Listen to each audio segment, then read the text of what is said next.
Dating evolved out of a courtship ritual where young women entertained gentlemen at home under the watchful eye of a chaperone. It finally caught on with the poor whose homes were not suitable for dating at the turn of the 20th century. Dating then went from hanging out in public to hanging out in someone's back seat. From the front porch to the back seat was the expression mostly used. The hookup phenomenon has been traced back to the 1960s and the 1970s, where male and female students were thrown together in dorms where they had unrestricted access to each other. People are less likely to hook up after leaving college, but it is catching on among young working adults, mainly because of the internet and social networks. Stay home and eat all the freaking chips, Kip. Napoleon, don't be jealous that I've been chatting online with babes all day. The new goal is to have fun, not marriage. The idea used to be that you date someone and then the sexual acts follow. But in hookup era, sometimes sexual things happen and then the decision on whether to date or not comes after. Careers and social lives are now being prioritized over marriage. Because of this, women, along with men, are more empowered than ever, but not without consequence. People are no longer understanding intimacy as much as they used to. Having a family is no longer the ultimate goal, but rather a partnership which is made easier through the help of social networks such as Tinder. Media plays a huge impact in contemporary American society. More often, we see hookup culture being unrealistically portrayed.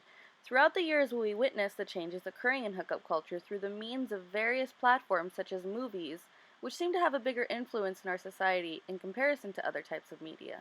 Dirty Dancing, about two young adults sharing an intimate connection through dancing, which American society deems to be nothing more than an innocent, fun, and sexy act. 10 years later, things start to get more intense, as shown in the movie Titanic, where a romantic chase leading to a relationship is present, but not without a subtle hint of sex. In 2004, we have The Notebook, in which the audience is enticed with romantic scenes. These scenes, however, divert the audience's attention from the fact that the movies being made from this time period and on are becoming more provocative. In the early 2000s, we see a change in American society as they start to lose interest in romance.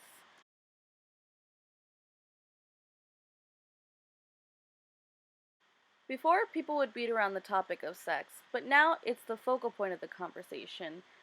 A good example is the movie Friends with Benefits, about two young, hardworking adults with no time to spare for romantic relationships, ultimately leading them to hooking up with no strings attached. The movie perpetuates the idea that casual sex with no intimacy is acceptable. From this perspective, hooking up makes sense. It allows for minimal commitment and an abundance of physical pleasure. It also allows contact with the opposite sex without having to pay for dates or gifts and deal with emotions. Reports show, however, that most men buy into hookup culture because of the following reasons. Other people are doing it: peer pressure, loneliness, and intoxication. Because of the double bind, when men show emotional weakness, they tend to be policed by their peers, or by the girls they're in relationships with, as if to say that having feelings makes them look soft or weak. When we interviewed people, we also found that the majority of them admitted that although sex was pleasurable at the time, it didn't necessarily satisfy feelings of loneliness in the long run. To men, hooking up mostly served the purpose of proving their masculinity and self-worth to those around them and themselves.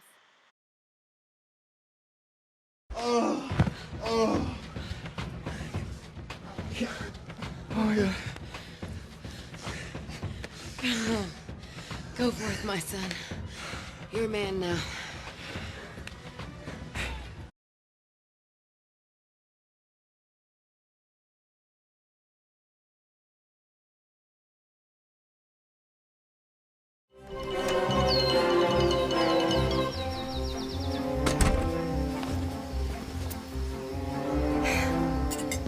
Good morning. Good morning. Say, it looks to me like you had sex last night. I sure did. Sounds like you're living your best life. Hey, girl. Hey, looking good.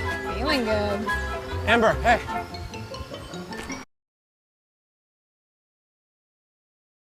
Today, women have greater options in contraceptives, such as Plan B birth control pills and condoms, that are easily accessible to them.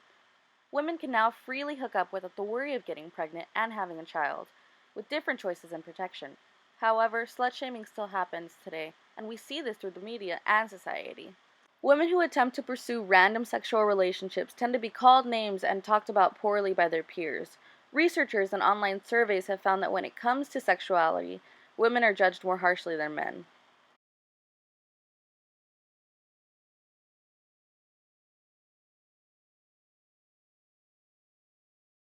Isn't it a waste of your time? Waste of my motherfucking time.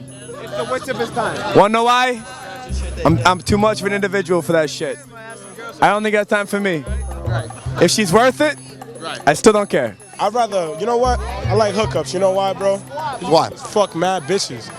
Dating is mad, like, Too much drama. much drama, bro. Like, Hookups all the way. yo, Nobody taking the time to get to know each other anymore. So I feel like that's pretty much dead. So is the idea that that's not happening, that dating is dead, as Kiyama said, is that true or not true? I agree that you might perceive it as dead. I don't think that's necessarily bad. I think sometimes we put it on a hierarchy of, oh, sex has to mean something to you, when if it doesn't and you're just want to have sex, that's Hookups, because you can just like fuck them and like never talk to them again.